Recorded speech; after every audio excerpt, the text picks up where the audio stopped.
should take it slow.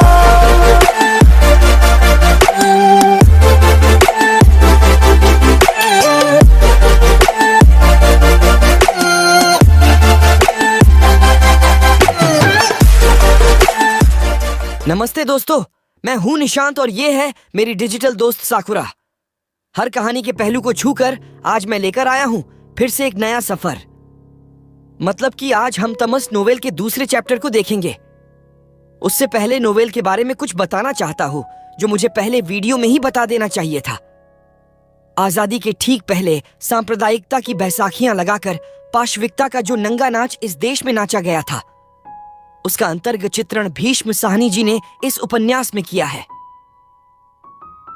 काल विस्तार की दृष्टि से यह केवल 5 दिनों की कहानी होने के बावजूद इसे लेखक ने इस खूबी के साथ चुना है कि सांप्रदायिकता का हर पहलू तार तार उद्घाटित हो जाता है और पाठक सारा उपन्यास एक सांस में पड़ जाने के लिए विवश हो जाता है।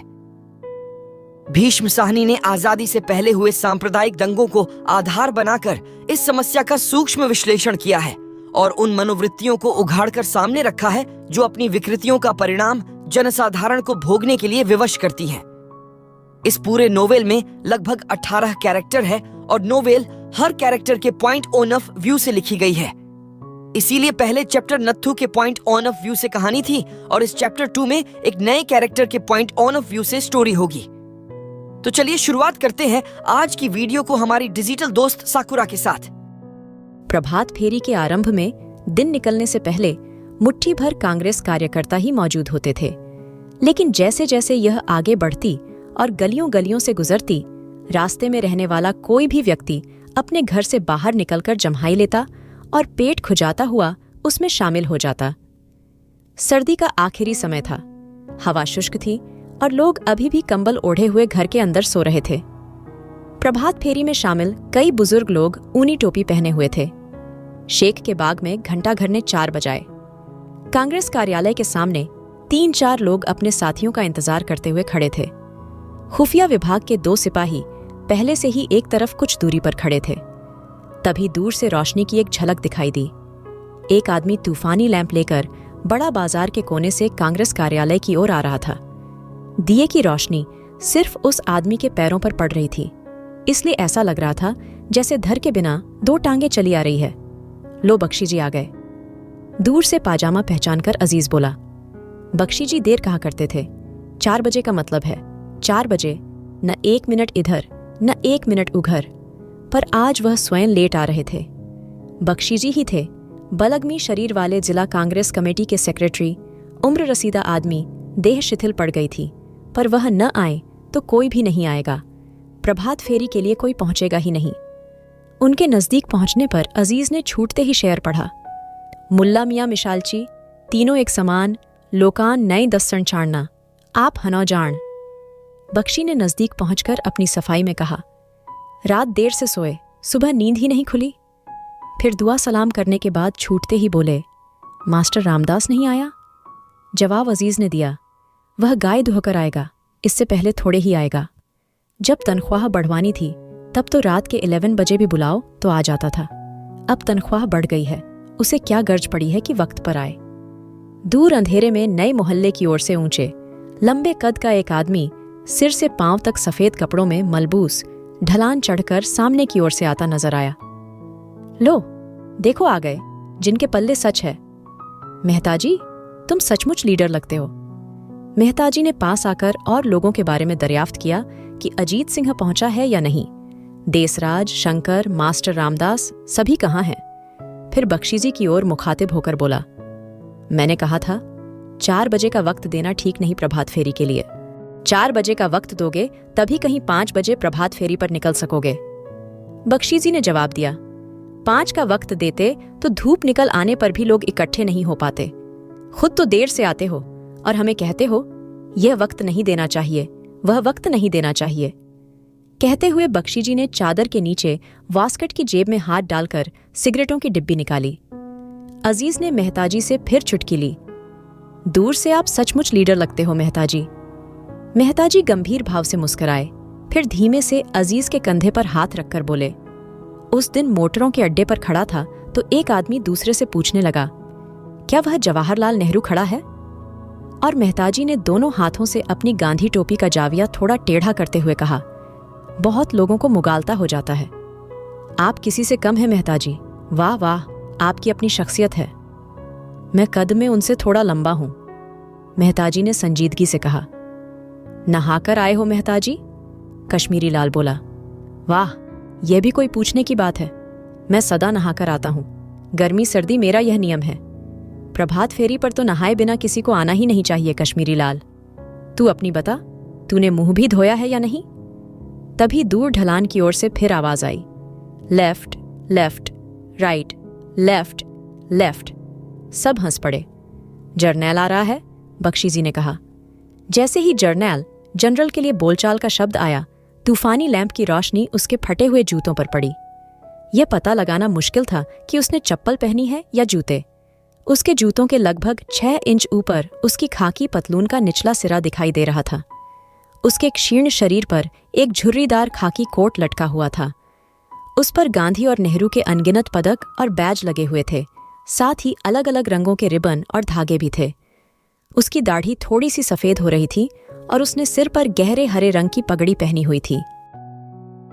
कांग्रेस कार्यकर्ताओं में जर्नैल अकेला ऐसा व्यक्ति था जो आंदोलन के चलने या न चलने पर भी जेल जाने को तैयार रहता था। वह पूरे शहर में भाषण देता फिरता था और हर दूसरे दिन उसे मार पड़ती थी, लेकिन इससे वह विचलित नहीं हुआ। वह अपनी बगल में एक पतली सी बेंत दबाए किसी गली मोहल्ले में मार्च करता हुआ दिखाई देता। जब भी किसी जनसभा की घोषणा होती और उसके लिए शहर में तांगा जाता, तो वह पीछे की सीट पर बैठकर ढोल पीटता। और जब कोई सभा होती तो वह सबसे पहले मंच पर चढ़कर अपनी कर्कश आवाज में लोगों को संबोधित करता, जो श्रोताओं की पहली पंक्ति को भी सुनाई नहीं देती। जब जर्नैल पास आया तो कश्मीरी लाल ने उस पर कटाक्ष किया। जर्नैल, कल जनसभा से क्यों भाग गए? जर्नैल ने अंधेरे में ध्यान से देखा और कश्मीरी लाल को उसकी आवाज से पहचानते हुए अपनी बेंत को बगल में दबाया और चिल्लाया, मैं सुबह सुबह तुम जैसे लोगों से कोई रिश्ता नहीं रखना चाहता। बेहतर होगा कि तुम मेरे रास्ते से दूर रहो। बख्शी जी कश्मीरी लाल की ओर मुड़े। यह तुम्हारी मूर्खता का समय नहीं है, बेहतर होगा कि तुम चुप रहो। लेकिन जर्नैल पहले से ही गुस्से में था। मैं तुम्हें और तुम्हारे कामों को उजागर करूंगा। तुम कम्युनिस्टों की संगत में रहते हो। मैंने तुम्हें अपनी आंखों से देखा है, उस कम्युनिस्ट देवदत्त की संगत में, कुबड़े मिठाई वाले की दुकान पर मिठाई खाते हुए। बस बहुत हो गया जर्नैल, उसे और उजागर मत करो। बख्शी जी ने उसे शांत करने की कोशिश करते हुए कहा। तभी शंकर लाल आ गया। उसका ढीला चौड़ा पाजामा फड़फड़ा रहा था। भोर हो रही थी। आसमान में पीले और नारंगी रंग की छटाएं छाई हुई थीं। बैंक की इमारत की ऊंची दीवार से अंधेरे की एक और परत उतर चुकी थी। सड़क के उस पार आर्य स्कूल की इमारत में मिठाई वाले की दुकान की खुली भट्टी से धुआं उठ रहा था। बीच बीच में पुरुष खांसते हुए और लाठी से जमीन ठपटपाते हुए सुबह की सैर के लिए निकल पड़ते थे। इधर उधर सिर और कंधों को भारी कपड़े से ढके हुए कोई महिला मंदिर या गुरुद्वारे की ओर जाती हुई दिखाई देती थी। बख्शी जी ने तूफानी दीपक को अपने चेहरे के पास उठाकर उसमें फूंक मारी और प्रकाश बुझा दिया। दीपक क्यों बुझा दिया गया, और वह भी मेरे आने पर, बख्शी जी? शंकर ने पूछा, जो सार्वजनिक बैठकों के बारे में घोषणाएं करता था। क्यों, आप मेरा चेहरा देखना चाहते हैं या मेहताजी का? बख्शी ने कहा, मैं तेल बर्बाद नहीं कर सकता। दीपक कांग्रेस कमेटी का नहीं है, यह मेरी निजी संपत्ति है। कांग्रेस कमेटी से तेल की मंजूरी दिलवाओ, मैं दिन रात दिया जलाता रहूंगा।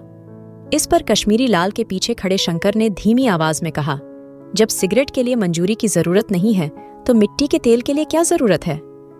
बख्शी जी ने शंकर की बात सुन ली थी, लेकिन कड़वी गोली निगल ली। ऐसे आवारा लोगों से बात करना अपमानजनक है। आप मालिक हैं। बख्शी जी, आपकी अनुमति के बिना तो चिड़िया भी पंख नहीं फड़फड़ा सकती। आपको मंजूरी की क्या जरूरत है? शंकर ने फिर कहा।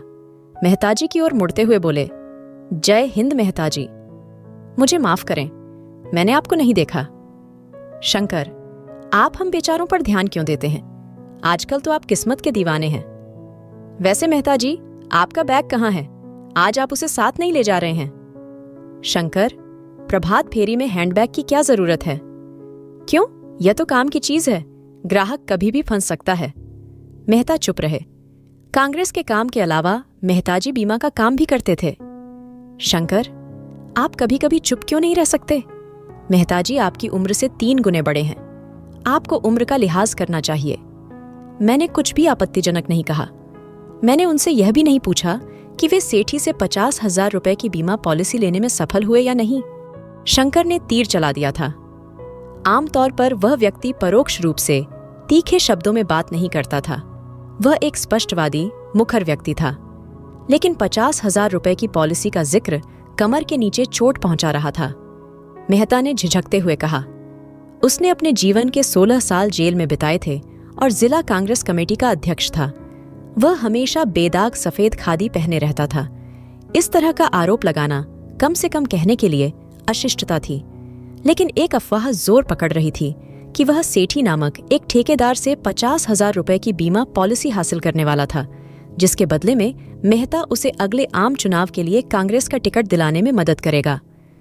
वह एक मूर्ख है मेहताजी, उसकी बात मत सुनो। मैंने कभी नहीं कहा कि मेहताजी ने उसे टिकट दिलाने का वादा किया है। केवल प्रांतीय समिति को ऐसा करने का अधिकार है। जिला कांग्रेस समिति केवल सिफारिशें कर सकती है। बेशक अगर जिला समिति के अध्यक्ष और सचिव के बीच गुप्त समझौता हो जाए तो यह अलग बात है, और दोनों यहाँ मौजूद हैं। जो मैं कह रहा हूँ उसे सुन रहे हैं। अगर बड़े ठेकेदार इस तरह से टिकट पाने में सफल हो जाते हैं तो यह कांग्रेस के लिए विनाशकारी होगा। मेहताजी वहां से हटकर कश्मीरी लाल से बातें करने लगे। बख्शीजी ने एक और सिगरेट सुलगा ली। शंकर की और मेहताजी की वास्तव में पटती नहीं थी।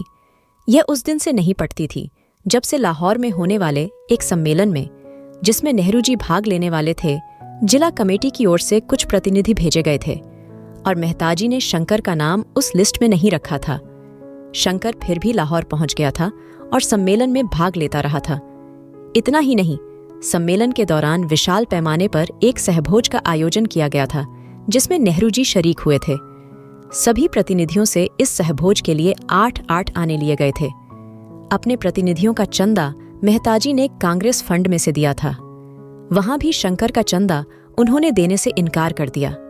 शंकर बहुत बिगड़ा था और बावजूद मेहताजी की उपेक्षा के सहभोज में शामिल हुआ था और मेहताजी के ऐन सामने पांत में बैठा था और भूखे भेड़िए की तरह खाने पर टूटा था। हाथ भी सने हुए और होंठ भी, और दाल सब्जी बांटने वालों पर चिल्लाए जा रहा था। मेहताजी से न रहा गया। खाने बैठा है शंकर, तो इंसानों की तरह तो खा। हमारी जिला कांग्रेस की रुसवाई करवा रहा है। इस वक्त चुप रहिए मेहताजी। यह कांग्रेस के पैसे से नहीं खा रहा हूं, अपने पैसे से खा रहा हूं। अपना जर खर्चा है। आपके साथ लौटकर बातें होंगी। मैंने आप जैसे बहुत देखे हैं। क्या देखे हैं? ओए, तू सारा वक्त बकता रहता है। तू घर चलकर मेरा क्या कर लेगा? लाहौर से लौटने पर शंकर ने मेहताजी को सचमुच आड़े हाथों लिया। प्रदेश कांग्रेस के चुनाव होने वाले थे और प्रत्येक जिला कमेटी से 4 सदस्य भेजने की योजना थी। मेहताजी ने अन्य 3 सदस्यों के साथ चौथा नाम कोहली का तजवीज कर दिया। कोहली जरूर जिला कमेटी की ओर से चुन लिया जाता अगर शंकर बेहूदगी नहीं करता। स्क्रूटनी कमेटी की मीटिंग चल रही थी जब शंकर उठ खड़ा हुआ। माफ कीजिए, मैं एक सवाल पूछना चाहता हूं। मेहताजी का माथा ठनका। यह स्क्रूटनी कमेटी की मीटिंग हो रही है। जो सवाल पूछना हो बाद में पूछ लेना। मैं आपसे नहीं, स्क्रूटनी कमेटी से पूछना चाहता हूं।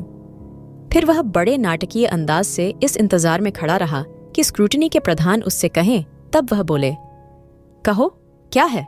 प्रधान ने कहा, मैं पूछ सकता हूं कि कांग्रेस सदस्यता के नियम क्या हैं? तुम काम की बात करो, उल्टी सीधी बात करने का यह वक्त नहीं है। मेहताजी, मैं आपसे बात नहीं कर रहा हूं, आप खामोश रहिए। कहने दो, कहने दो। हाँ बोलो भाई शंकर, क्या कहते हो? कांग्रेस की सदस्यता के क्या नियम हैं? कि सदस्य 4 आने सालाना चंदा देता हो, शुद्ध हाथ की कती, हाथ की बुनी खादी पहनता हो, चरखा काटता हो। क्यों ठीक है कि नहीं? ठीक है। अब क्या मैं श्री कोहली से 1 मिनट के लिए खड़े होने के लिए कह सकता हूं? चारों तरफ सन्नाटा छा गया। माफ कीजिए, लेकिन हर किसी को जांच समिति से स्पष्टीकरण मांगने का अधिकार है। इस पर मेहताजी ने बड़बड़ाते हुए कहा, मेहताजी, आपको यहां बड़बोला बनने की जरूरत नहीं है। मेरे सवाल जांच समिति के अध्यक्ष को संबोधित हैं। फिर कोहली की ओर मुड़ते हुए कहा, हाँ श्री कोहली, क्या आप 1 मिनट के लिए खड़े होंगे? कोहली खड़े हो गए। आप खादी पहनते हैं, है ना? यह सब क्या है? मुद्दे पर आइए। आप क्या जानना चाहते हैं? क्या मैं वह डोरी देख सकता हूं जिससे आपने अपना पायजामा बांधा है? यह व्यक्ति एक माननीय सदस्य के साथ बदतमीजी कर रहा है। यह क्या बकवास है? मेहता जी, कृपया इससे दूर रहे। आपको अध्यक्ष की अनुमति के बिना बोलने का कोई अधिकार नहीं है। अब मिस्टर कोहली, मैं आपसे फिर पूछूंगा कि आप मुझे अपना पायजामा का नाड़ा दिखाएं। अगर मैं नहीं दिखाऊं तो क्या होगा? आपको दिखाना ही होगा। नाड़ा दिखाना ही होगा ताकि मैं अपनी बात साबित कर सकूं।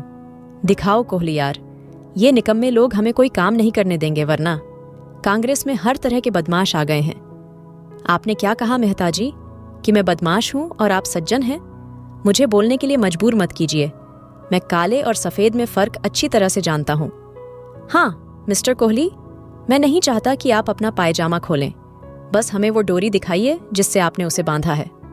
दिखाओ कोहली, इसे हटाओ, नहीं तो ये आदमी। कोहली ने अपना खादी का कुर्ता उठाया। उसके नीचे एक पीली डोरी लटक रही थी। शंकर ने आगे बढ़कर डोरी पकड़ ली। देखो सज्जनों, डोरी कृत्रिम रेशम की बनी है। यह हाथ से काता हुआ कपास नहीं है। तो क्या हुआ? अगर नहीं है तो क्या हुआ? यह तो बस एक डोरी है। खादी पहनना कांग्रेस के सदस्य का कर्तव्य है। कृत्रिम रेशम की डोरी पहनना कांग्रेस के सिद्धांतों से समझौता है। और आप प्रांतीय समिति के लिए उम्मीदवार के रूप में उसका नाम भेजने का प्रस्ताव रखते हैं? छानबीन समिति के सदस्यों ने एक दूसरे की ओर देखा। उन्हें कोहली का नाम हटाने के लिए मजबूर होना पड़ा। उस दिन से मेहताजी शंकर को देखना बर्दाश्त नहीं कर सके। बख्शी जी बेचैन हो रहे थे। न तो रामदास आए थे और न ही देसराज। गायन का नेतृत्व कौन करेगा? कम से कम एक व्यक्ति तो होना ही चाहिए जो अच्छा गाता हो। अगर कोई नहीं आता तो बख्शी जी किसी तरह खुद ही सब कुछ संभाल लेते, लेकिन फिर जिन्हें काम के लिए पैसे मिलते थे उनसे ज्यादा जिम्मेदारी की उम्मीद की जाती थी। बख्शी जी ने कहा, मैं आपको बता सकता हूं कि क्या होगा मेहताजी। जब हम 3 लेन तय कर लेंगे तो मास्टर रामदास दौड़े हुए आएंगे। बछड़े ने गाय का सारा दूध पी लिया। यही बहाना वे बनाएंगे। ये लोग ऐसे ही काम करते हैं। फिर दूसरे सदस्यों की ओर मुड़ते हुए उन्होंने कहा, हम अनिश्चित काल तक इंतजार नहीं कर सकते। चलो शुरू करते हैं। कश्मीरी लाल, तुम गाना शुरू करो। कश्मीरी लाल, जिसे लोगों की टांग खींचने में मजा आता था, जर्नैल की ओर मुड़े और कहा, हमें भाषण देना चाहिए जर्नैल, चलो भाषण दो। जर्नैल को इससे बेहतर कुछ नहीं लगा। अपनी बेंत लहराते हुए और सैन्य शैली में मार्च करते हुए वे सड़क के किनारे एक पत्थर पर चढ़ गए। यह क्या बकवास है कश्मीरी, क्या कर रहे हो? बख्शी जी चिल्लाए। हर चीज का एक समय होता है। अगर तुम प्रभात फेरी नहीं चाहते हो तो हमें बता दो। फिर वे जर्नैल की तरफ मुड़े, लेकिन जर्नैल ने अपना भाषण शुरू कर दिया था। साहिबान का कोई काम नहीं, नीचे आओ। बख्शी जी चिल्लाए। उसे नीचे उतारो कोई। तुम इस पूरी बात का तमाशा क्यों बना रहे हो? सुबह सुबह खुद का सार्वजनिक प्रदर्शन कर रहे हो। जर्नैल ने अपना भाषण शुरू करते हुए कहा, दुनिया में कोई भी मुझे चुप नहीं करा सकता। कहा और तकरीर शुरू कर दी। साहिबान।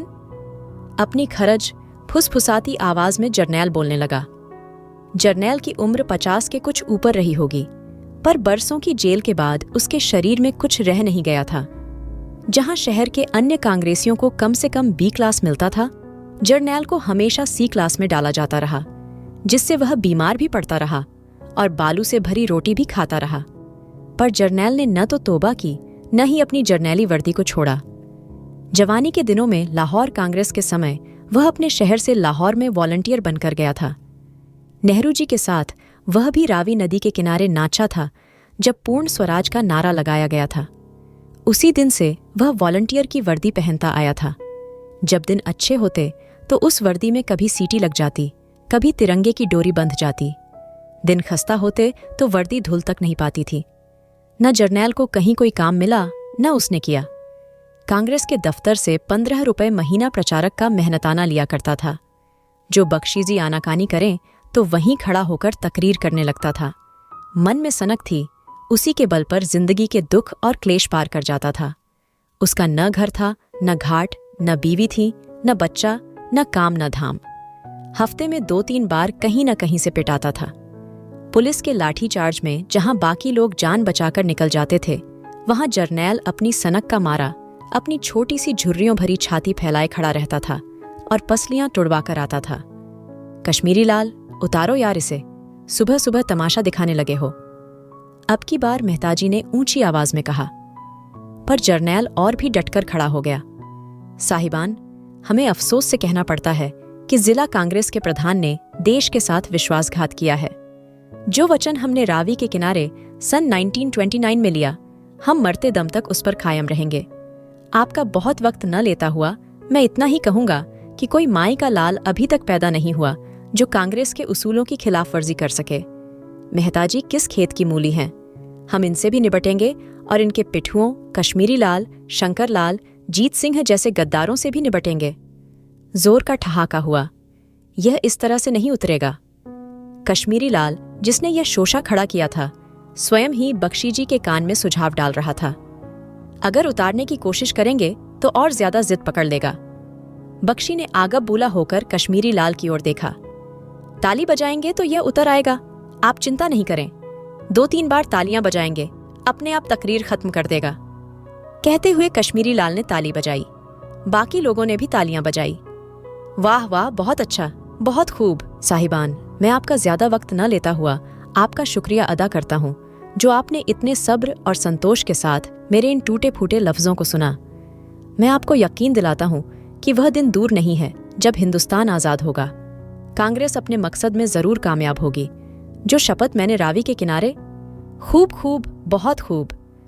कश्मीरी लाल ने फिर ताली बजाई। साहिबान, मैं आपका शुक्रिया अदा करता हूँ। मैं आपके सामने फिर किसी दिन हाजिर होऊंगा। अब आप मेरे साथ मिलकर नारा लगाइए, इनकलाब। 2-4 आवाजें जवाब में उठीं। जिंदाबाद। क्यों, रोटी नहीं खाते हो? जोर से नारा लगाओ, इनकलाब। ऊंची आवाज में जवाब आया, जिंदाबाद। और जरनैल बैंत बगल में दबाकर पत्थर पर से नीचे उतर आया। जिंदाबाद। एक आवाज ढलान की ओर से भी आई और मास्टर रामदास हांफता हुआ सुबह के झुटपुटे में सामने आया। ये कोई वक्त है आने का? बख्शी जी ने गुस्से से कहा। जवाब कश्मीरी लाल ने दिया, बछड़ा दूध पी गया था, इस कारण देर हो गई। सभी हंसने लगे, पर मास्टर रामदास संजीदा आवाज में बोला, आज प्रभात फेरी नहीं होगी। क्यों नहीं? आज का दिन सामुदायिक कार्य के लिए रखा गया है, यही तय हुआ था। किसने फैसला लिया? गोसाइन जी ने ही मुझे बताया था कि इमाम दीन गली के पीछे वाले मोहल्ले की नालियां आज सुबह साफ की जाएंगी। तुम देर से आने का बहाना बना रहे हो। तुम ऐसा क्यों कह रहे हो? मैंने तो उस मोहल्ले में झाड़ू और फावड़े भी छोड़ दिए हैं। कुछ कल रात छोड़े थे और कुछ आज सुबह वहां रख दिए हैं। कुल 5 फावड़े, 12 झाड़ू और 5 लोहे के तवे हैं। वे सब शेर खां के घर में रखे हैं।